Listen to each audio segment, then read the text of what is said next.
लोक खाली गेलेत महाराज, वर नाही गेले लोक. मला एक माणूस आला म्हणला आपल्याकडे मुलगी आहे. मी म्हणलं मी काय ह्याला पडत नाही, मी सगळ्या मोबाईलपेक्षा वेगळा माणूस, मी मोबाईल वापरत नाही. माझा जगाचा काही संबंध नाही. कीर्तन, गाडी, झोपणे, वाचणे, हे आपलं.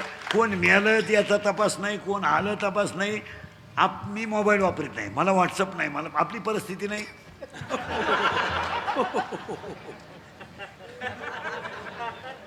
मला स्टेटस नाही, इंस्टाग्राम नाही, काय नाही, कोणाच्या एक नाही दोन. उलटे माझ्या क्लिपांवर लोक कोट्याधीश झाले आणि माझा गेम केला. पण मी मोबाईल वापरत नाही. ते आलं माझ्याकडे, म्हणलं आपल्याकडं नवरी हो. मी म्हणलं आमच्याकडे पोरगा आहे भाऊ वाजवणारा, तू नाही बरं का. पण ते जमलं लग्न, मी याला पडत नाही. पण बरं चाला वारकरी आहे. अहो 2च दिवस झाले लग्न जमून, आणि ते पुरीचं आहे बाप आले ना माझ्याकडं, नाही म्हणून सांगा. अहो मी म्हणलं झालं काय, नाही म्हणून सांगा. अरे पण झालं काय, तुम्हाला काही अक्कल मला. अरे मी म्हणलं मला महाराष्ट्रात अजून कोणी म्हणलं नाही इंद्रिकरला अक्कल नाही.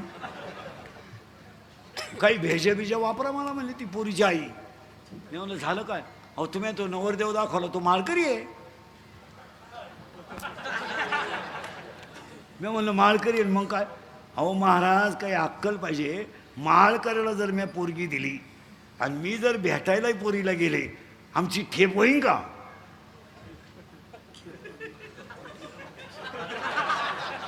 मी भिकाऱ्याला देईन, बाकीचं तुम्ही माना. काय वाईट दिवस आलेत लोकांचे, काय वाईट दिवस आले. फार कामातून गेले लोक रे फार. आता ही बसलीत नाही एवढी, ही फक्त नगद नारायणाची गावकऱ्यांची कृपा आहे. कसे बी 2 तास कीर्तन ऐकत आहेत, नाही तर बधीर झाले लोक. एकटेच बोला त्यात, मोठं एकटेच बोला त्यात. काही लोक तुम्ही गार्डनमध्ये जाऊन पहा 5 वाजता, लई येडे लोक एकटेच बोला त्यात. काही एकटेच हसा त्यात, काही कुठे बसले का काडकीनं माती उकरी त्यात. काय तर आहे. मला एक सांगा महाराज, थोड्या आयुष्यात चांगलं जगायला काय हरकत आहे. काय संग न्यायचं आहे का. आता हे तुम्ही मी एवढं कमवलंय, हिचा उपभोग कधी घेणार आहे तुम्ही. मग आता काय घेणार आहे. 50चे तर झालोय, 50चे झालोय. शुगर BP एक झटका येऊन गेला. स्प्रिंग घालेल आहेच, मुळ्याचा ठणका चालूच. मूत खाडा वळवळ करतोच. झोपायला गोळ्यांचा डबाची, फालतू व्हायची गोळी, उताना व्हायची गोळी, तोंड वास व्हायची गोळी. काहींना बाथरूमला जाताना गोळी इकडं खाल्लं तर जिकडं होतं इकडं.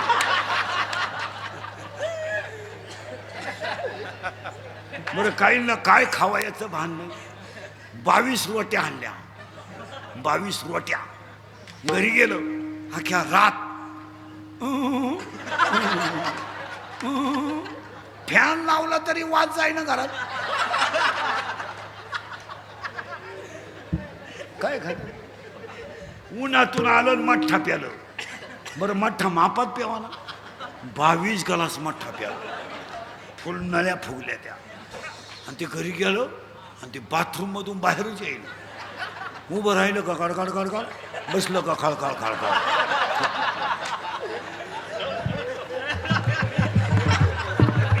उभं राहिलं गळगळ, खाली बसलो खळखळ. आणि त्याची बायकोनच ती दारात चहा घेऊन, आतमध्ये चहा आणू का, आतमध्ये चहा आणू, आग लाव त्याचा. काय लोक काही खायचं काही सारखं त्या मोबाईलवर. काही तर कानात वायरी घालतात, इथं मोबाईल झालं. आणि त्या बोलायच्या पद्धती तर इतक्या नालायक आणल्यात. एनो अरे तू बोलत नाही, माग आग व्हायला लागली, बंद कर. एनो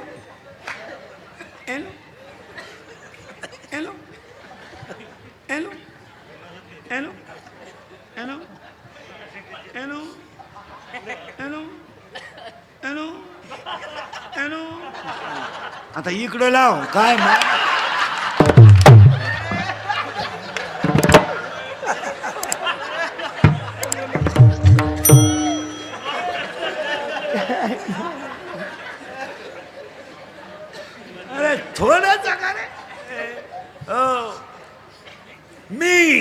तू तुझं माझं काम क्रोध लोभ इथं होतो आपण. तुम्ही काय काळजी करायची नाही. काम अपुरा राहिला आणि क्रोध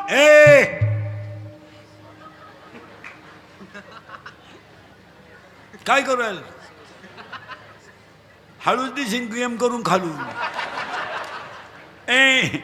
आता करंट लागेल बरं का ऐकणाऱ्यांना. काम तयार झालं का क्रोध, क्रोध झाला का लोभ, आणि लोभ जर तयार झाला लगेच मत, मत, आणि मत तयार झाला का त्याला काहीच कळत नाही मत्सर, आणि मत्सर तयार झाला का मीच फक्त शहाणा आहे अहंकार. राक्षस भवन परिसरातल्या सगळ्या कार्यकर्त्यांना आणि पुढाऱ्यांना सांगतो, शिवाजी बाबा आहेत.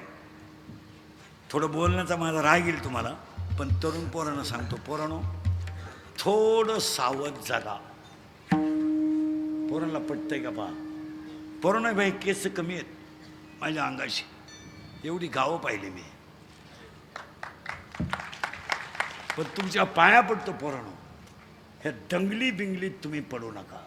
तुमचं याच्यावर काय मत आहे मला सांगा. पोरांनो लोकांच्या पेनात कॅमेरे आणि काम इतकं कडक झालंय, तुम्ही जर कॅमेऱ्यामध्ये जरी दिसले तर 10 वर्ष शिक्षा आहे पोरांनो. आज एकुलता एक बापाचं पोरग जर 10 वर्ष आत गेलं तर ते घर संपलं. इंद्रिकडच्या लोकांना राग येतोय, पण त्याला पर्याय नाही. आज लोकांच्या पेनात कॅमेरे आहे. महाराज आम्हाला नुसते बाहेरच्या राज्यात जायचं कीर्तनाला तर 8 महिने कागदपत्र करायला गेली महाराज. मायाभोवती लफडेला येत नाही, खरं बोलल्याचे लय लफडे मायाभोवती. रोज नवय उठलो का सुरू, कुठून तरी चेटीतून मोबाईल काढायचा, भावना दुखावल्या, बाईला बोलले आणि गाड्याला बोलले आणि पोरांना बोलले. हे चालत नाही. पोरांनो तुमच्या पाया पडतो, आत्तापर्यंत फक्त गरिबाचेच आत गेलेत, श्रीमंताचे गेले नाहीत, गेले नाहीत जाणार नाही. पण त्याच्या पुढचं वाक्य ऐकलं तुमचं डोकं बंद होईल पोरांनो.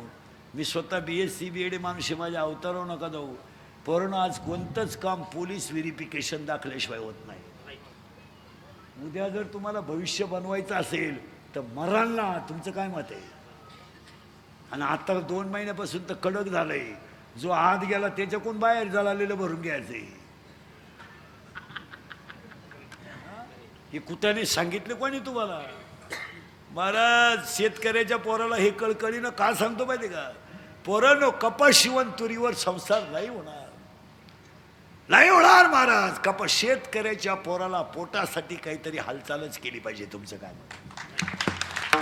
तुरीवरण कपाशीवर शेळ्यांवरण बकरांवर संसार होणार नाही. 1 महिना जाऊ द्या फक्त. शेतकऱ्यावर लगेच 2 संकट आहेत. जून महिना आला, ॲडमिशन, शाळा, दप्तर, फी, शेती, बियाणं, ट्रॅक्टर, डिझेल, बैल. कुठून जगेल शेतकरी? मी स्वतः शेतकरी आहे चांगला. मी 1.5 वर्ष लॉकडाऊनमध्ये शेती करून पाहिली. काही खरं नाही, हेच खरं आहे. पुरा काळा पडलो होतो ढेकळात, पुरा अगोदरच काळा, पण रुपड्या नाही मिळत. पोरांनो तो माझ्या बोलण्याचा राग आला का?